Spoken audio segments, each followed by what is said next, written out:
Hello friends, welcome to study with Harshit. आज के इस वीडियो में हम जानेंगे important topic recent trends in database management system.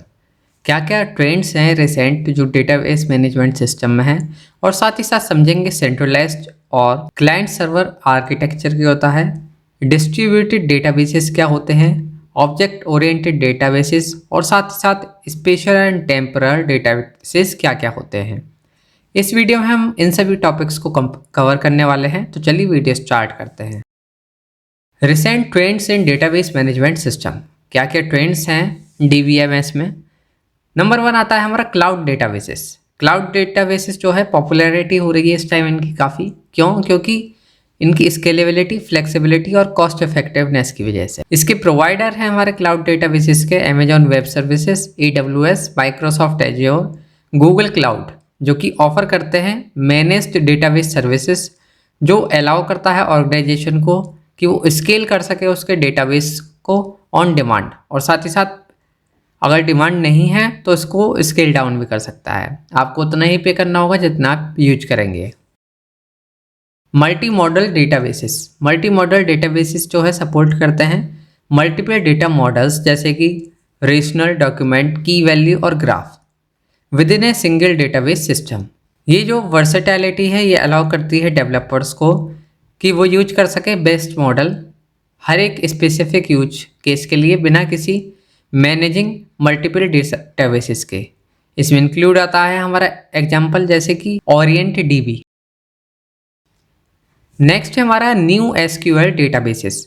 New SQL databases जो होते हैं इनका एम होता है कि प्रोवाइड कराना स्केलेबिलिटी ऑफ NoSQL सिस्टम को, जबकि while maintaining the asset atomicity, consistency, isolation और ड्यूरेबिलिटी प्रॉपर्टीज। जब ये मेंटेन करते हैं asset properties of traditional relational databases. इसमें इंक्लूड होता है Google spanner. New SQL databases जो होते हैं इसका एग्जांपल है हमारा गूगल स्पैनर।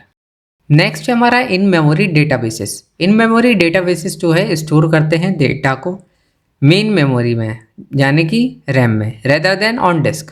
ये जो है सिग्निफिकेंटली जो है स्पीड अप कर देता है डेटा की रिट्रीवल और प्रोसेसिंग स्पीड को, क्योंकि रैम की जो स्पीड होती है वो ज़्यादा होती है। They are ideal for applications. ये आइडियल होता है for application requiring real time analysis और फास्ट ट्रांजैक्शन। सेंट्रलाइज्ड आर्किटेक्चर क्या होता है? सिंगल डेटाबेस जो है होस्ट होता है ऑन सेंट्रल सर्वर पर, और सभी यूजर और एप्लीकेशंस जो है कनेक्टेड होते हैं सेंट्रल सर्वर से। इसी को सेंट्रलाइज्ड आर्किटेक्चर कहा जाता है। अब इसमें आता है हमारा एनहेंस सिक्योरिटी। इसके से जो है सिक्योरिटी इंक्रीज हुई है हमारी। Increasing importance of security. Centralised database are incorporating advance encryption method. इसमें जो है एडवांस एनक्रिप्शन मेथड का यूज करा जाता है, और साथ ही साथ access control, improve performance. Centralised architecture से जो है इम्प्रूव हुई है परफॉर्मेंस, एडवांस हार्डवेयर और ऑप्टिमाइजेशन टेक्निक का यूज करके एनहेंस हुई है performance of centralised database, making them suitable for handling larger data set and higher transaction volume. जो हमारा सेंट्रलाइज्ड आर्किटेक्चर होता है इससे जो है सिक्योरिटी एनहेंस भी हुई हमारी, साथ ही साथ परफॉर्मेंस भी इम्प्रूव हुई। Client server architecture. Client server architecture क्या होता है? डेटाबेस मैनेजमेंट सिस्टम जो है डिवाइड होता है दो पार्ट्स में। पहला होता है हमारा फ्रंट एंड और दूसरा होता है बैक एंड।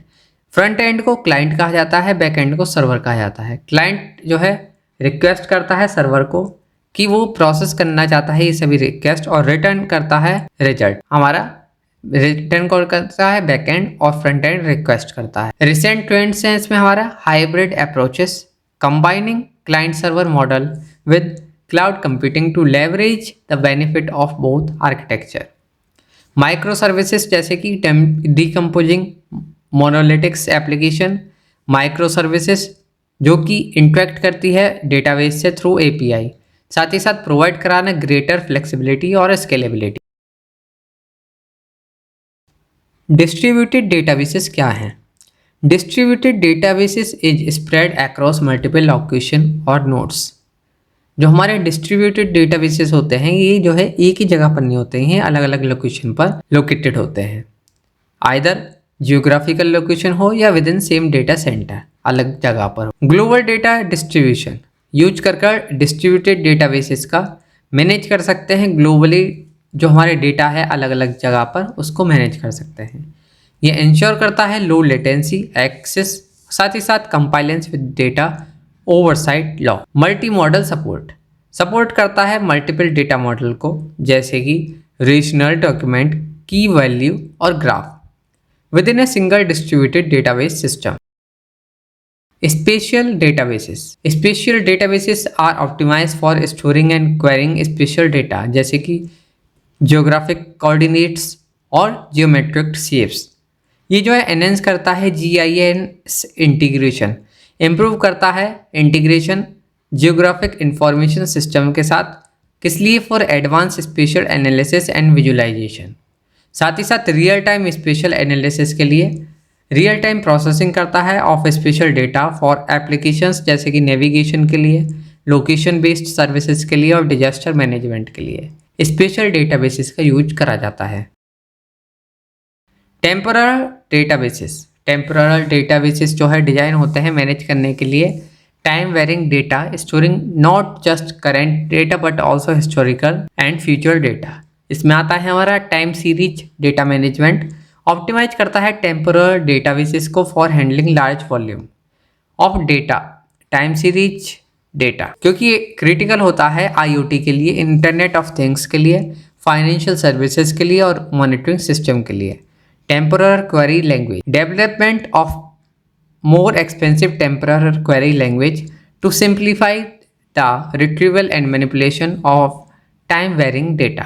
इंटीग्रेशन होता है मशीन लर्निंग के साथ यूज करके टेम्पोरल डेटा का, किस लिए प्रिडिक्ट करने के लिए, एनालिटिक्स और फोरकास्ट करने के लिए। ये होता है हमारे सभी डेटाबेसेस के टाइप्स और क्या लेटेस्ट ट्रेंड्स हैं। तो आई होप फ्रेंड्स आप सभी को समझ में आया होगा। इसी तरह की और यूजफुल वीडियोस के लिए आप हमारे YouTube channel study with Harshit subscribe करें और आप हमें फेसबुक, इंस्टाग्राम, पिंटरेस्ट पर भी फॉलो कर सकते हैं। Thank you so much for watching this video.